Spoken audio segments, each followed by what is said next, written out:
TV আপনাদের সঙ্গে এই মুহূর্তে রয়েছে আমি অভিক। শুরু করছি সেরা 10। আর এই মুহূর্তে অবশ্যই দিল্লির দিকে নজর রাখবো, কারণ দিল্লিতে সুকান্ত মজুমদারের বাড়িতে শুভেন্দু অধিকারী, সুকান্ত মজুমদারের বাড়িতে হাজির বঙ্গ বিজেপির সাংসদরা এবং সংসদে অধিবেশন চলার কারণে দিল্লিতে এই বৈঠকের আয়োজন করা হয়েছে। সেই বৈঠকেই উপস্থিত হয়েছেন বিরোধী দলনেতা শুভেন্দু অধিকারী। সেই ছবি এই মুহূর্তে রাখছি আপনাদের সামনে, যেখানে সুকান্ত মজুমদার তিনি এই বৈঠকে ডাক দেন, বিরোধী দলনেতা শুভেন্দু অধিকারী তাকে ডেকে পাঠান এবং সেই মতোই দিল্লিতে পৌঁছে গিয়েছেন শুভেন্দু অধিকারী সুকান্ত মজুমদারের এই বৈঠকে যোগ দেওয়ার জন্য, যেখানে বঙ্গ বিজেপির সাংসদরা তারা উপস্থিত রয়েছেন। সেই ছবি এই মুহূর্তে দেখাচ্ছি আপনাদেরকে। আমরা দেখেছিলাম গতকাল যে বৈঠক হয়েছিল সেই বৈঠকে উপস্থিত ছিলেন না বিরোধী দলনেতা শুভেন্দু অধিকারী, তবে আজকে যে বৈঠক ডাকা হয়েছে সেই বৈঠকে সুকান্ত মজুমদার তিনি ডেকে পাঠান বিরোধী দলনেতা শুভেন্দু অধিকারীকে এবং সেই বৈঠকেই উপস্থিত হয়েছেন বিরোধী দলনেতা শুভেন্দু অধিকারী। সুকান্ত মজুমদারের ডাক পেয়েই তিনি ছুটে গিয়েছেন দিল্লিতে। আজকেই সুকান্ত মজুমদারের বাড়িতে হাজির বঙ্গ বিজেপির সাংসদরা। সেই ছবি এক্সক্লুসিভলি দেখাচ্ছে আপনাদেরকে, কলকাতা টিভিতে দেখতে পাচ্ছেন সুকান্ত মজুমদার এবং শুভেন্দু অধিকারী তারা পাশাপাশি বসে রয়েছেন বঙ্গ বিজেপির সাংসদরাও। 26-এর নির্বাচন অবধি সুকান্তই থাকছেন, তাই প্রশ্ন উঠছে, তাই কি খুশিতে দিল্লির বাসভবনে পার্টিতে উপস্থিত নেই কোচবিহারের সাংসদ অনন্ত মহারাজ? বিজেপি দলের মধ্যে উঠল প্রশ্ন।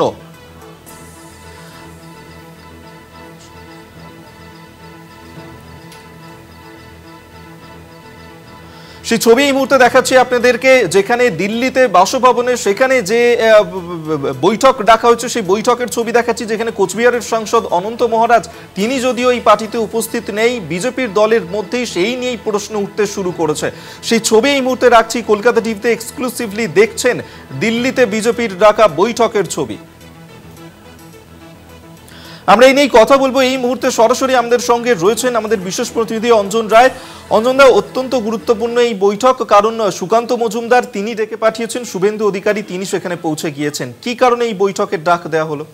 দেখো, একবার বলা হয়েছিল যে এটা একটা সমন্বয় বৈঠক। দেখো, সংসদের অধিবেশন আর কয়েকদিন চলবে, তারপরে কিন্তু সংসদ শেষ হয়ে যাবে। ফলে মাঝপথে হঠাৎ কিসের সমন্বয়ের প্রয়োজন পড়ল, কেনই বা এইভাবে ব্যাখ্যা করা হচ্ছে সমন্বয় বৈঠক। এবং এই সমন্বয় বৈঠক সাংসদদের সঙ্গে রাজ্য সভাপতির এই সমন্বয় বৈঠকে বিরোধী দলনেতা কেন? ফলে স্বাভাবিকভাবে প্রশ্ন উঠতে শুরু করে যে কেন ডাকা হয়েছে, হঠাৎ সমস্ত কর্মসূচি বাদ দিয়ে শুভেন্দু অধিকারী গেলেন কেন? গতকাল কলকাতার বুকে দাঁড়িয়ে কেন্দ্রীয় নেতৃত্ব, রাজ্যের সভাপতি, রাজ্যের জেনারেল সেক্রেটারি বৈঠকে বসেছিলেন, সেখানে বিরোধী দলনেতার মতন একজন মুখ অনুপস্থিত ছিল কেন? কিন্তু আজ হঠাৎ করে সকালের ফ্লাইটে তিনি দিল্লি উড়ে গেলেন এবং গিয়ে সুকান্ত মজুমদারের ডাকে বৈঠকে বসলেন। যে সুকান্ত মজুমদার কয়েকদিন আগে তার সম্বন্ধে প্রকাশ্যে বলেছিলেন যে সাধারণত দলের সাংগঠনিক বৈঠকে তিনি কমফর্ট ফিল করেন না, শুভেন্দু উদ্দেশ্যে বলেছিলেন। হঠাৎ শুভেন্দু কেন উপস্থিত হলো? ফলে নানাভাবে প্রশ্ন উঠতে শুরু করে। বিজেপি কর্মীরা জানতে শুরু করেন, এখনো পর্যন্ত যা খবর জানা যাচ্ছে যে 26-এর ইলেকশন পর্যন্ত হয়তো সুকান্ত মজুমদার সভাপতির দায়িত্বে থেকে যেতে পারেন, কারণ বিজেপির পক্ষে কাউকে এককভাবে নতুন মুখ হিসাবে নিয়ে আসার ক্ষেত্রে যে মতবিরোধ দেখা দিচ্ছে তা কেন্দ্রীয় নেতৃত্ব ফয়সালা করতে পারছে না। ফলে সেক্ষেত্রে হয়তো সুকান্ত মজুমদার 2026-এর বিধানসভা নির্বাচন অবধি তার পদে কেন্দ্রীয় নেতৃত্ব বহাল থাকতে পারেন।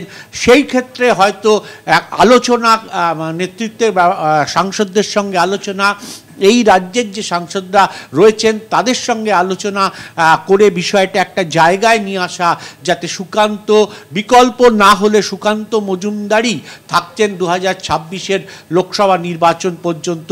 কার্যত সেই ভিত্তিতেই এই জরুরি বৈঠক ডাকা হয়েছে। তার মানে বোঝা যাচ্ছে যে এ মাসের শেষ দিকে আসার কথা অমিত শাহ, তার আগেই হয়তো ঘোষণা হয়ে যেতে পারে যে সুকান্ত মজুমদারকে পুনরায় 2026-এর বিধানসভা নির্বাচন পর্যন্ত রাজ্য সভাপতি হিসাবে রাখা হচ্ছে।